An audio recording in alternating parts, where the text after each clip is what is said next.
열왕기상 11장 1절에서 13절까지의 말씀이에요.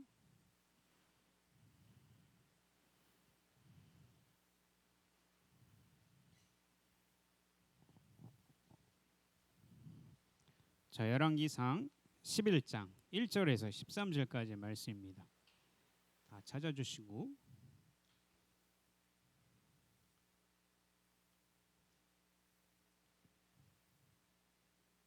wake up.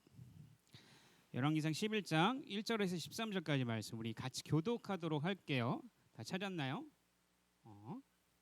네, 제가 먼저 읽겠습니다. 솔로몬 왕이 바로의 딸 외에 이방의 많은 여인들을 사랑하였으니 곧 모압과 암몬과 에돔과 시돈과 헷 여인이라. 여호와께서 일찍이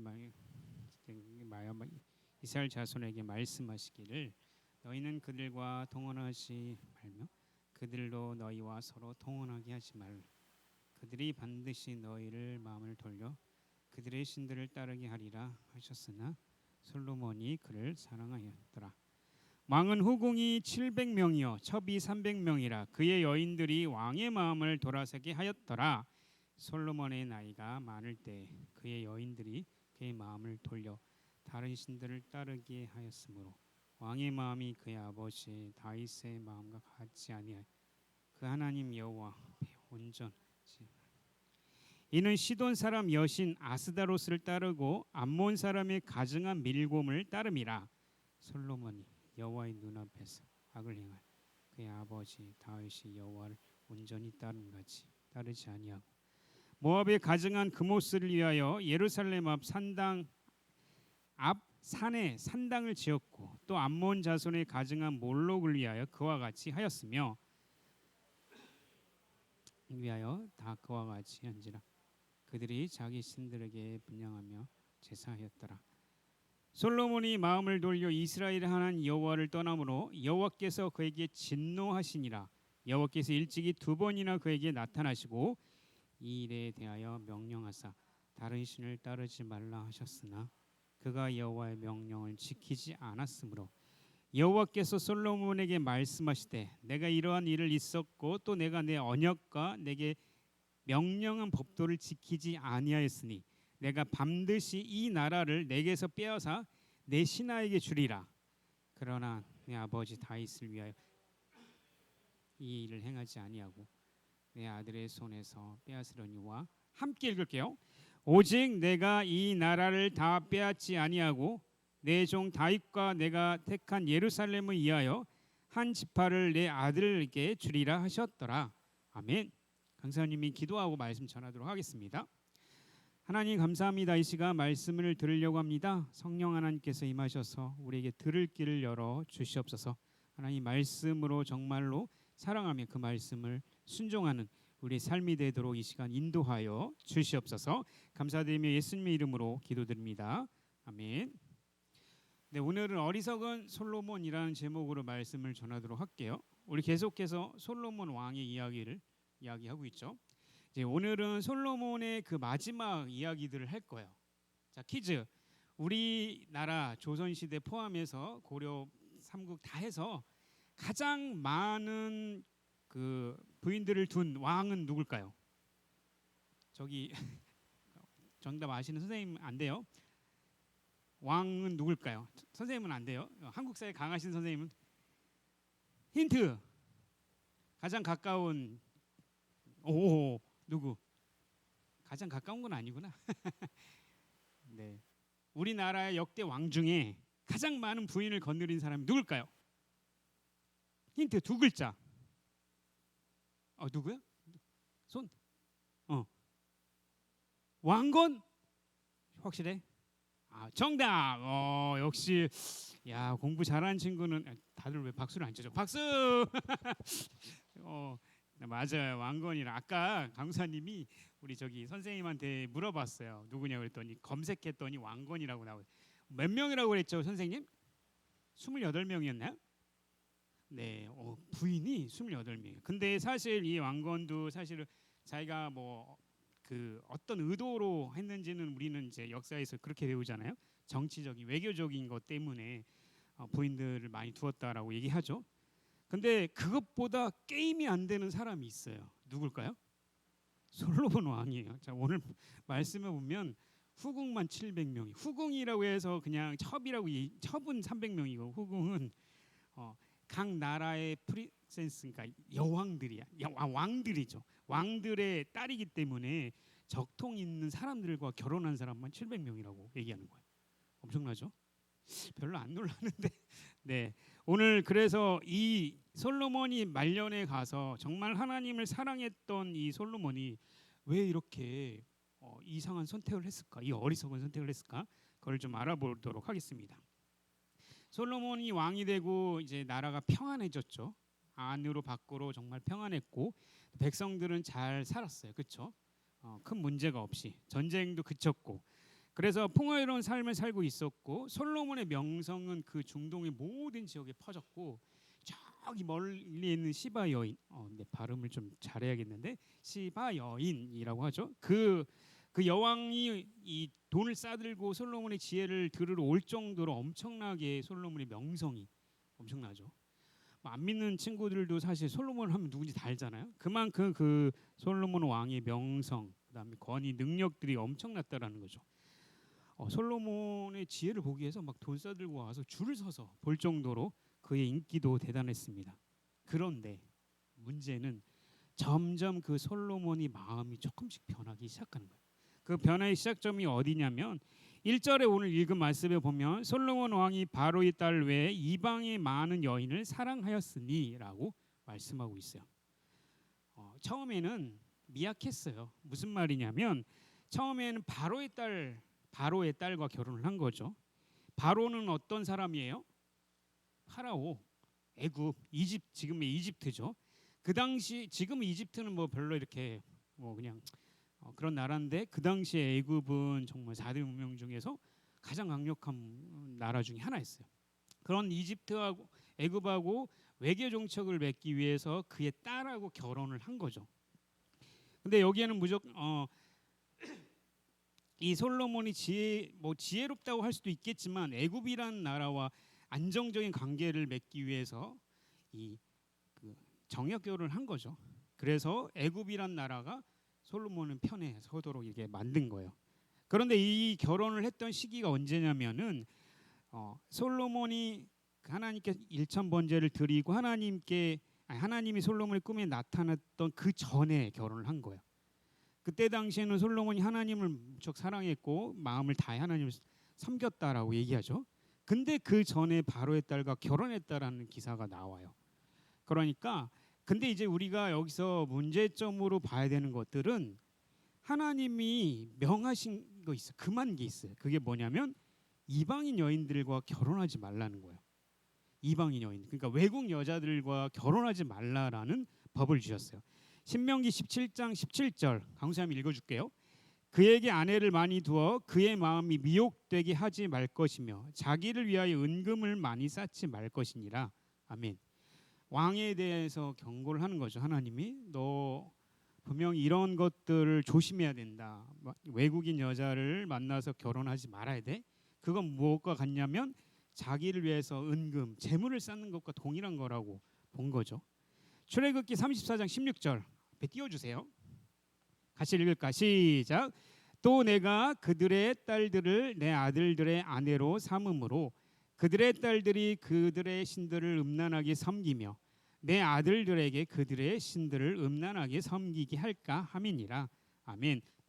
여기서 경고하는 건 뭐예요? 왕뿐만 아니라 이스라엘 백성들에게 경고하고 있는 거예요. 뭐냐면 내 아들들, 내 딸들을 다른 이방 사람들에게 주지도 말고 그 사람들과 며느리로 데려오지도 말라라고 얘기하는 거죠.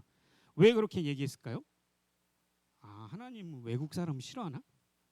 그게 아니죠. 그 당시에는 지금은 종교의 자유가 있지만 그때는 무조건 자기가 믿는 신들이 있었어요. 여러 신들이 있었는데 특히 이방 여인들이 시집 올 때 가지고 오는 우상들이 있었단 말이죠. 그러니까 나중에는 결국은 그 부부가 하나 되어서 살아가는데 그 부인이 섬기는 우상을 섬길 수밖에 없는 이런 악순환이 계속 일어나는 거야. 그러니까 아예 그거를 차단시키기 위해서 외국 사람들하고 결혼도 하지 말고 그들한테 아들도 주지 말고 며느리도 데려오지 말라고 하나님은 그걸 딱 엄격하게 말씀하신 거예요.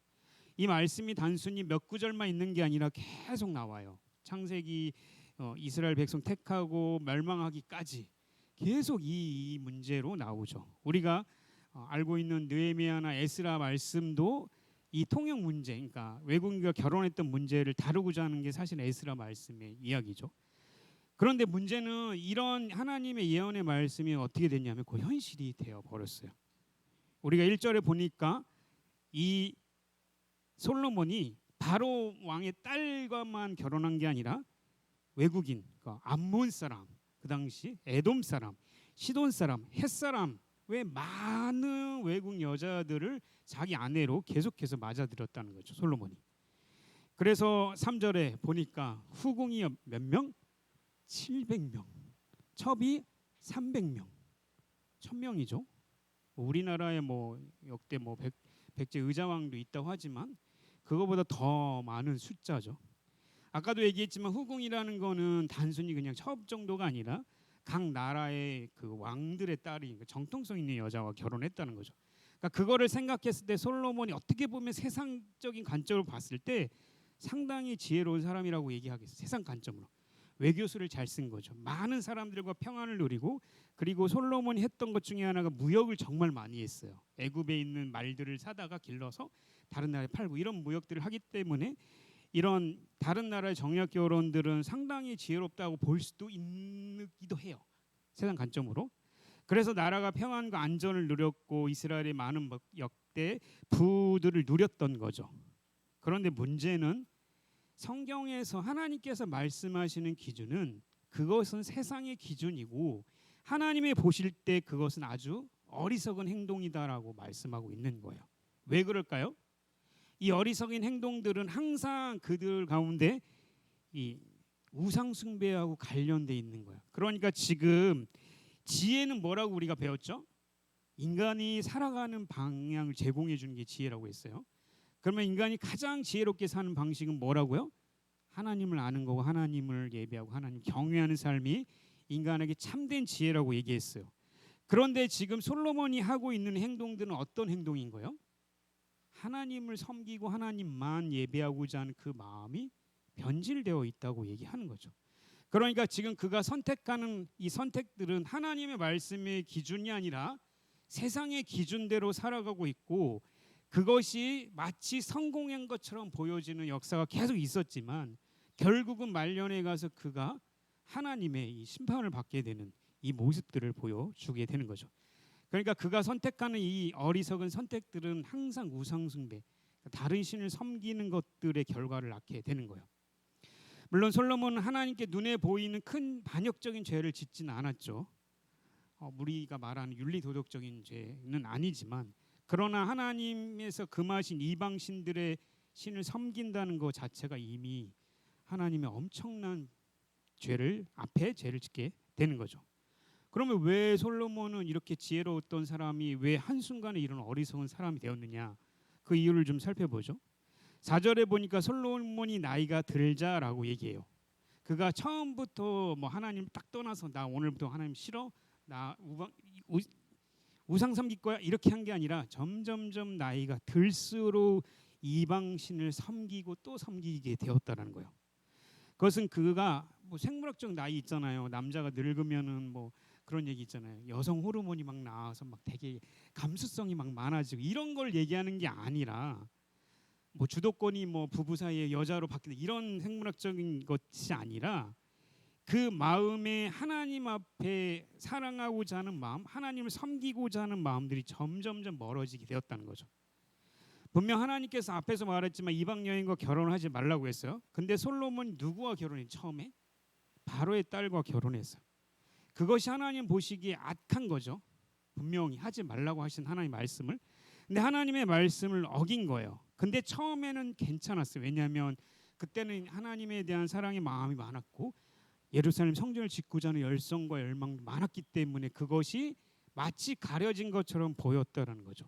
근데 나이가 점점 들수록 그 외교 정책을 계속해서 해나가서 바로 왕의 딸뿐만 아니라 다른 여러 주변 국가들과 계속해서 정략 결혼을 한 번씩 허용하기 시작하니까 나중에 가서는 걷잡을 수 없이 1,000명이라는 이방 여인들과 결혼하는 엄청난 결과를 낳게 된 거죠.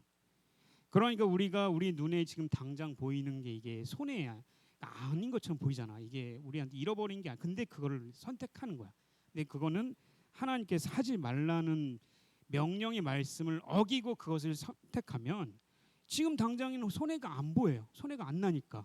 근데 그것이 하나님 앞에 회개하지 않고 그 문제를 다루지 않고 그냥 넘어가면 그 동일한 문제를 계속해서 커져 나가는 모습들을 볼 수 있는 거예요. 그러니까 솔로몬이 나이가 들수록 이방 여인들 한 명 한 명씩 더 들이대는 게 아니죠. 같이 결혼하는데 그런 모습들을 통해서 이방 여인들을 바로 처음에는 바로 왕의 딸을 위해서 되게 큰 성을 지어주고 막 그랬거든요. 여기서 살으라고 대우를 해준 거죠. 근데 그 바로 왕 딸에게뿐만 아니라 다른 나라의 공주를 데려왔으면 그에게도 똑같이 성을 지어주고 똑같은 대우를 하다 보니까 그들이 요구하는 것들이 점점점 많아져요. 나중 가서는 어떤 말이 나와요? 내가 우리 신을 섬길 수 있도록 신전을 지어달라고 하니까 솔로몬이 거부를 못하고 그들이 원하는 산당 신전들을 막 지어주기 시작하는 거죠. 처음에는 바로의 딸 아주 작은 죄분이었겠죠. 그런데 그것을 하나님 회개하지 않으니까 나중에는 걷잡을 수 없이 우리가 오늘 이 하반절에 읽듯이 어떤 사람은 예루살렘 앞에 있는 산에다가 막 성전 지어주고 어떤 사람은 몰록이라고 해죠. 그 당시에 자기 자녀를 그 인신제사를 드리는 이런 정말 악한 이 제사법인데 그거를 신들을 섬기게 한다니까 그걸 섬기도록 이 솔로몬이 허락하는 모습들을 보게 되는 거죠.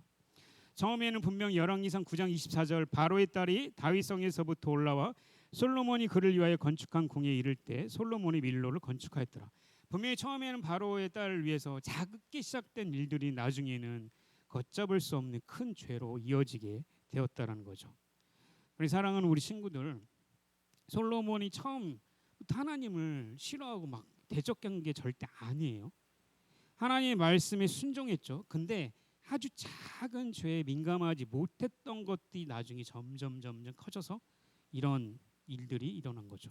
그러니까 우리가 하나님께서 분명히 우리 친구들에게도 강사님에게도 말씀을 통해서 이건 하나님이 싫어하는 거야. 하나님께서 죄로 여기는 거야. 하지 말라라고 말씀하셨으면 뭐 하는 거잖아요. 사람들은 피해도 안 주는 건데 그 누가 뭐 이런 식으로 덮어놓고 그 죄를 짓기 시작하면 지금 당장은 몰라. 근데 그 죄가 점점점 힘을 얻고 우리를 생각과 감정을 장악하게 된다는 거예요. 그게 죄가 가지고 있는 특성 중에 하나죠. 그렇기 때문에 아주 작은 죄를 봤을 때 우리가 하나님의 말씀을 봤을 때 이건 죄다라고 딱 깨달으면 어떻게 해야 돼요? 그 문제 가지고 하나님 앞에 나가서 예수님의 이름으로 기도해야 돼. 그래서 이 문제를 해결해 달라고 용서해 달라고 하나님 앞에 아주 작은 문제라도 늘 회개하며 하나님 앞에 용서를 구해야 되는 거예요. 그런 과정이 걸치지 않고 그냥 그걸 덮어놓으면 나중에 그 죄는 반드시 우리를 삼키게 되어 있습니다. 그러니 우리는 철저하게 회개해야 돼요. 근데 이게 은혜인 것은 그 작은 죄도 보일 수 있다라는 건 참 은혜인 거죠. 저는 잘 몰라요. 친구 욕하고 때리는 거 이제 죄라고 알았겠죠. 욕하는 거에 대해서 예전에는 사실 아무런 죄책감이 없었어요. 근데 예수님을 믿다 보니까 욕하는 것도 상대에 대해서 인신공격이고 그 사람은 폭력보다 더 무서운 것이라는 걸 점점 말씀을 통해 알게 돼. 그럼 그 부분에 대해서 분명히 회개하고 나가야 된다는 거죠. 그러니 우리는 어떤 작은 죄라도 하나님의 말씀 앞에 비쳤을 때 이게 죄라면 반드시 회개하고 나아가야 돼요. 그게 우리가 살 길이라는 거죠. 두 번째로 솔로몬이 말년에 이렇게 어리석은 행동을 할 수 있었던 것은 그의 마음이 두 가지의 마음으로 나뉘었다라는 거예요. 두 가지의 마음이 이런 거예요. 시편 86편 11절 방금 읽어줄게요. 여호와의 주의 도를 내게 가르치소서 내가 주의 진리에 행하오리니 발음이 안 되네요. 행하오리니 일심으로 주의 이름을 경외하게 하소서. 아멘. 다윗이 이 시를 쓰면서 뭘 얘기하냐면 일심으로 주를 경외하게 해달라. 일심이 뭐예요? 심지가 하나 있는 거야? 네. 한 마음이지. 두 마음으로 나뉘지 않고 오로지 하나님만 100% 순도 100% 사랑하게 해달라고 간절히 기도하는 내용이죠. 그 말은 뭐예요? 반대로 마음이 항상 갈라진다는 거예요. 사람은. 그래서 마태복음 6장 24절을 띄워주세요. 같이 읽겠습니다. 시작. 한 사람이 두 주인을 섬기지 못할 것이니 혹 이를 미워하고 저를 사랑하거나 혹 이를 중히 여기고 저를 경히 여김이라. 너희가 하나님과 재물을 겸하여 섬기지 못하느니라. 아멘. 두 가지 비교를 주죠. 뭐하고 뭐를 비교해요? 하나님. 하나님과 비교한다는 것 자체가 말이 안 되긴 해 사실. 근데 유일하게 비교할 수 있는 대상이 뭐야? 재물, 돈이야. 그 두 개를 동시에 섬길 수 없다라고 얘기하는 거예요. 두 주인을 섬길 수 없다라고 얘기하는 거죠. 그 마음은 뭐냐면 서유라 오늘 짜장면 먹을래? 짬뽕 먹을래? 짜장면 확실해. 비 오는 날인데 짬뽕 아니야? 짜장 역시 여기 서유리 짜장면 끝까지 짜장면. 네. 네. 이런 문제가 아니에요. 너 짜장면 짬뽕 부먹할래? 찍먹할래? 뭐라고?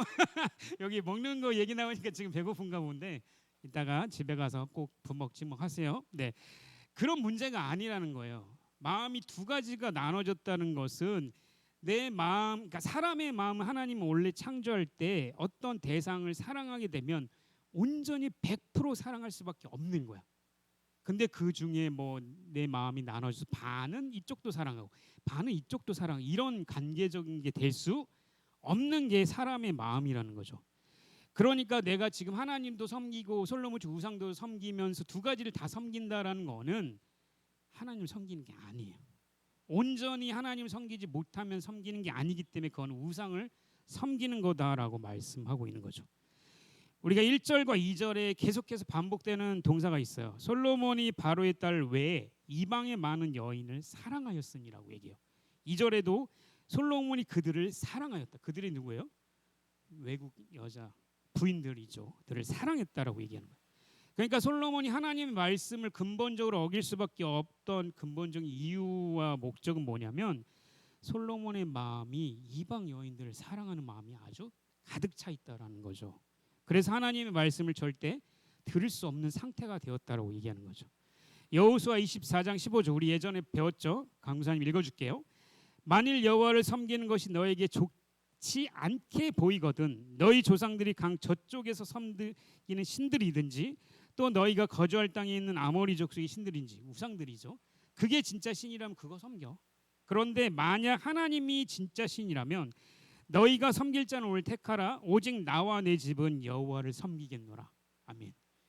그러니까 절대로 다른 신들, 그러니까 우리가 영어 God를 할 때 갔을 때 우리 하나님 할 때는 G 대문자를 쓰잖아요. 그리고 복수형으로 절대 쓰지 않아요. 근데 여기서 나오는 여러 가지 신들은 복수형이에요. 소문자 God에 S를 해서 복수형으로. 절대 신은 존재할 수 없는 게 하나님의 법칙이죠. 그런데도 이스라엘 백성들이 여전히 이게 신이다 이게 신이다라고 하기에는 이방 신들을 계속해서 섬기고 있으면서도 우리 여호와를 위해서 제사도 잘 드려요. 11조도 잘해요. 이렇게 얘기하는 거예요. 근데 여호수아가 뭐라고 얘기하는 거예요? 그거 아니야. 그거 아니야. 그거는 하나님을 섬기는 게 아니라 네 마음의 우상을 섬기고 있는 거야라고 얘기하는 거예요. 이게 너무하다고요? 강사님 어떻게 그렇게 하나님 할 수 있어요? 그치 회장님? 회장님 표정이 어떻게 그렇게 100%할 수 있어요? 그럼 한번 생각해봐요. 만약에 우리 친구들이 정말 잘생기고 매력 넘치고 정말 인격도 너무 좋은 남자친구가 생겼어. 윤서 표정이 좋아지기 시작하죠. 아니야 외모 안 봐요? 네 주여 그렇게 될지다. 네. 만약에 가정이야 가정. 그런 남자친구가 생겼어. 너무 좋아. 나를 너무 사랑한대. 근데 오늘 나한테 와가지고 내가 너를 얼마나 사랑하는지 아냐. 하늘을 별을 가리고 다 해봐. 내가 다 사랑했는데 나 오늘 좀 다른 여자들 만나고 올게. 어떻게 할래요? 어떻게 할래? 나 쿨해. 나 쿨해 진동. 괜찮아. 이렇게 할 거야? 죽이겠죠. 아유 죄송해요. 네, 왜 그래요? 하나님이 우리를 그렇게 그렇게 만드셨어요. 온전히 사랑하는 100% 순도 100%를 원하는데 사람이 죄성이 많기 때문에 자꾸 바람을 피고 나쁜 짓을 하는 거죠. 그런데 그 남자가 정당성 있게 얘기해. 야, 나는 너를 80% 사랑해. 다른 여자 20%만 사랑한다. 너 더 많이 사랑하잖아. 뭐라고 할 거야? 이걸 죽여? 그러지 않겠죠. 마찬가지예요. 우리도 기본적으로 알잖아요. 내가 남자친구, 여자친구가 다른 남자, 여자를 만나면서 너는 80% 사랑한다고 얘기하면 이거 과연 관계가 지속될까요? 안 된다는 거야. 마찬가지 하나님을 사랑하는 거는 100%여야 돼. 그게 우리에게 만들어진 거예요. 근데 여러 가지 신들을 놓고서 나 이 신도 섬기고요. 근데 하나님 더 많이 섬길 거예요. 이렇게 얘기하는 건 말 자체가 안 된다는 거예요. 그러니 지금 솔로몬이 우상들을 섬기는 것들을 그냥 봐고 그 좀 자유분방하는 이렇게 얘기할 게 아니라 그의 마음이 온전히 하나님께 완전히 떠나 있다라는 것을 계속해서 보여주고 있는 거야. 그래서 두 번을 강조하잖아. 그가 이방 여인들 부인들을 사랑했다라고 얘기하는 거야. 두 번 연속으로 반복하는 거는 그게 완전하다는 거예요. 그러니 우리 친구들 어떻게 해야 돼요? 하나님을 섬긴다면서 다른 걸 절대 섬길 수 없는 거예요. 예수님 믿는다고 우리가 고백하고 이곳에 와서 하나님 예배합니다, 찬양합니다 하지만 세상에 돌아가서 우리는 여러 가지 신들을 만나요. 어떤 신들이 있어? 우리에게는 우리 가장 빛나는 신이 있잖아. 공부의 신이 있어요. 네, 돈이라는 신이 있죠. 또 우정이라는, 사랑이라는, 애정이라는 신, 사람의 관심과 사람들의 오는 그런 것들이 신이 될 수 있어요. 왜요? 저는 괜찮아요. 저는 절대 하나님 외엔 다 섬기지 않아요. 아니요. 우리가 매일 생각하는 것들 있잖아요. 매일 내가 감정에 가는 거, 그리고 시간을 가장 많이 투자하는 거, 그리고 내 돈을 가장 많이 투자하는 거, 그게 우상이 될 확률이 너무 높다는 거죠. 근데 우리 친구들에게 뭐 공부하지 말라, 돈 벌지 말라 이게 얘기하는 게 아니잖아요. 그것은 모두 하나님께서 주신 것들이요. 그래서 그것도 열심히 해야 되는 게 맞지만 우리의 마음이 중심이 이미 그것들에게 향해 있으면서도 내가 하나님을 섬길 수 없다라는 거죠. 온전히 하나님을 사랑하면 그걸 다 하지 말라가 아니라 내가 하나님을 섬길 때 이것이 없어도 나는 괜찮습니다. 뭐 좋은 데 안 가도 괜찮아요. 왜냐하면 난 하나님이 사랑하니까요. 내가 돈 많이 못 벌고 가난하게 살아도 하나님이 있으니까 감사합니다라는 고백이 나올 수 있다는 거예요. 그것에 목숨 걸지 않게 된다는 거예요. 그러니 마음도 빼앗기지 않고 요즘 정서적으로 많이 아픈데 다 이유가 뭐예요? 이루지 못하는 것 때문에 나오는 거잖아요. 그렇기 때문에 우리가 하나님을 온전히 사랑하게 되면 솔로몬과 같이 어리석은 선택을 절대 하지 않고 두 마음으로 절대 갈라설 수가 없는 거예요. 그러니 우리의 마음이 어떻게 해야 돼요? 앞으로 하나님을 온전히 섬기도록 하는 거죠. 그럼 어떻게 해야 돼요? 내가 자주 생각하는 거, 가장 많은 시간과 돈과 내 열정을 쏟는 것들이 진짜 하나님 앞에 건전한 건지를 살펴보고 그게 정말 하나님의 영광을 위해서 하는 거라면 괜찮아요. 그러나 그게 목적이고 그 다음에 하나님이 후착을 하면 그거는 심각하게 우상을 섬기고 있는 거라는 거죠. 이 솔로몬은 하나님의 말씀이 점점 멀어졌고 두 마음으로 인해서 이 어리석은 선택들을 계속하게 되죠. 그 결과가 어떻게 됩니까? 우리 13절까지 나온 것들인데 결과가 결국 나라가 절반으로 나뉘게 돼요. 물론 하나님께서 다윗을 생각하시고 다윗 왕을 생각하셨기 때문에 솔로몬 때의 나라를 반으로 가르치지 않았어요. 근데 그 아들 르호보암이 일어났을 때 그 나라가 절반으로 완전히 나눠졌고 그 위 북이스라엘은 역사에 완전히 사라져 버렸죠. 그리고 지금 그나마 남아있는 게 남유다만 남아있는 형태가 된 거죠. 생각해봐요. 나라가 평화로웠던 정말 세상의 모든 부귀 영화를 누렸고 사람들이 다 부러울 만한 이 왕국 나라를 다스렸는데 그게 반으로 갈라졌대요. 얼마나 수치스러운 일입니까? 이런 일들을 너에게 있게 하겠다라고 하나님께서 말씀해 버리는 거죠. 정말 솔로몬은 어질고 현명했던 사람이에요. 근데 나중에 어떤 일들을 벌이냐면 그 이방 여인들을 위해 성을 지어줘야 되잖아요. 그래서 성을 지으려면 그 당시에 노동력이 엄청나게 필요했죠. 돌 깎고 막 옮기려면. 그래서 사람들의 노역을 엄청나게 시킵니다. 그래서 이 나라가 두 개로 갈라질 때 명분이 뭔지 알아요? 10개 지파 사람들이 와가지고 솔로몬 왕이 우리에게 했던 노역 좀 줄여달라는 거였어요.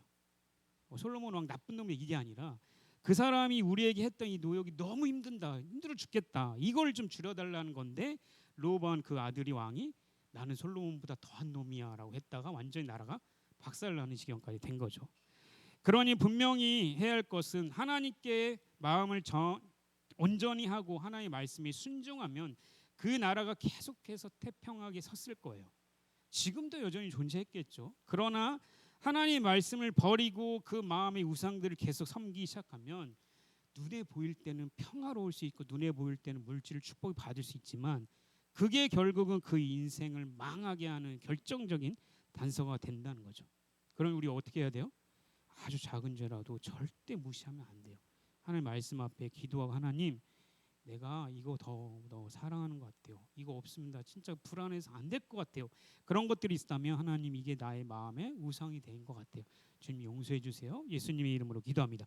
이렇게 기도하면 하나님께서 분명히 그것이 나에게 우상이라는 걸 알게 하시고 하나님만 사랑하도록 우리 친구들을 이끌게 될 것입니다.